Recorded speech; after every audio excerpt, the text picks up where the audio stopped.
வணக்கம். நம்ம இப்போ இருக்கிற இடம் பார்த்தீங்கன்னா, காவிரிப்பட்டினத்துலேருந்து பென்னேஸ்வரம் போகிற வழியில் இருக்கிற ஏழுமலையான் கொட்டாய். இங்கே வேடியப்பன் அப்படின்ற ஒரு நிலத்துல ஒரு குத்துக்கல் இருக்குது.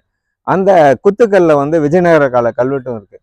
குத்துக்கல் அப்படின்னா என்னன்றதையும், அந்த கல்வெட்டு என்ன சொல்லுதுன்றதையும் நம்ம தமிழக தொன்மையியல் ஆய்வு நிறுவன செயலாளர் கல்வெட்டு காவலன் கோவிந்தராஜ் அவர்கள் கூறுவார்கள். இப்போ நம்ம கிருஷ்ணகிரி வரலாற்று ஆய்வு மற்றும் ஆவணப்படுத்தும் குழு சார்பாக ஏற்கனவே ஒரு 4-5 ஆண்டுகளுக்கு முன்னால் பார்த்த குத்துக்கல் கல்வெட்டு, இது புதுமையான கல்வெட்டாக இருக்கும்.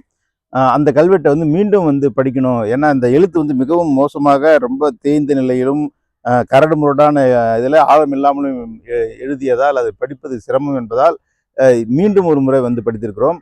முதலாவதாக இந்த இடத்த இது முதல்ல ஒரு குத்துக்கல், கிட்டத்தட்ட ஒரு 8.5 அடி உயரத்தில் இருக்குது. நம்ம குத்துக்கல்லே நம்ம கிருஷ்ணகிரி மாவட்டத்தில் மிக குறைவு.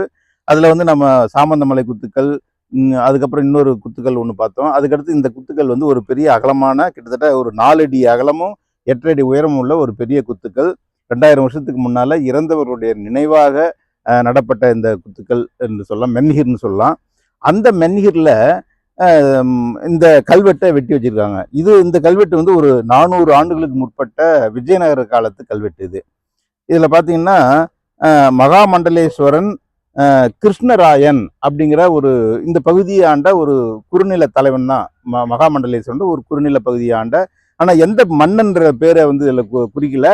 ஆனால் கிருஷ்ணராயன் அப்படிங்கிற ஒரு சின்ன தலைவன் இந்த பகுதியை ஆண்டுகிட்டு இருக்கிறப்ப கணபதி ஏரி அப்படிங்கிற ஒரு ஏரியை வெட்டினதுக்காக மானியம் விட்டுருக்காங்க. அந்த மானியத்தை விட்ட செய்தியை தான் இதில் சொல்லியிருக்கு. நடுவில் ஒரு வரி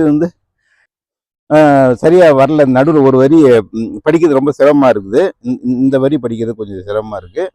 ஆனால் மானியம் விட்டது இருக்கு. அதுக்கப்புறம் 30 உலக்கு அப்படின்ற ஒரு செய்தியெல்லாம் வருது. அதாவது மானியமோட சேர்த்து சில கூடுதல் சில விஷயங்களையும் அவங்களுக்கு தானியமாக கொடுத்துருக்காங்க. அதுக்கு கீழே வழக்கமாக இருக்கக்கூடிய இந்த தர்மத்தை யாராவது ஏமாத்தினாங்கன்னா கங்கை கரையில் காராம்பசு வைக்குன தோஷத்திலே போவான் அப்படிங்கிற ஒரு செய்தியோடு இருக்கு.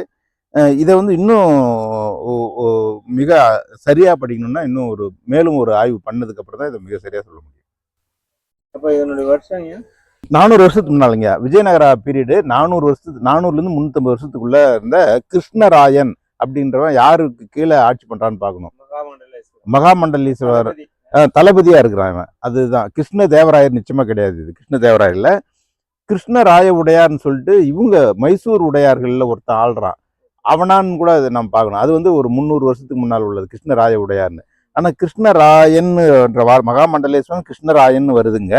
அது அந்த கிருஷ்ணராயனான்னு சொல்லி பார்க்கணும். மைசூர் உடையாரில் உள்ள ஒருத்தனா அப்படின்றத நம்ம ஆய்வு பண்ணாதான் தெரியும்.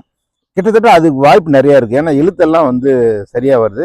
அதுக்கப்புறம் இன்னொரு விஷயம், இந்த கல்வெட்டானது பிரமாதி வருஷத்துல எழுதியிருக்காங்க. அதனால பிரமாதி வருஷத்துலயும் அந்த கிருஷ்ணராயனுடைய டேட்டும் ஒன்னா வந்ததுன்னா நிச்சயமா அவனுடைய பீரியட்னு சொல்லிட்டு நம்ம அதை உறுதிப்படுத்தலாம்.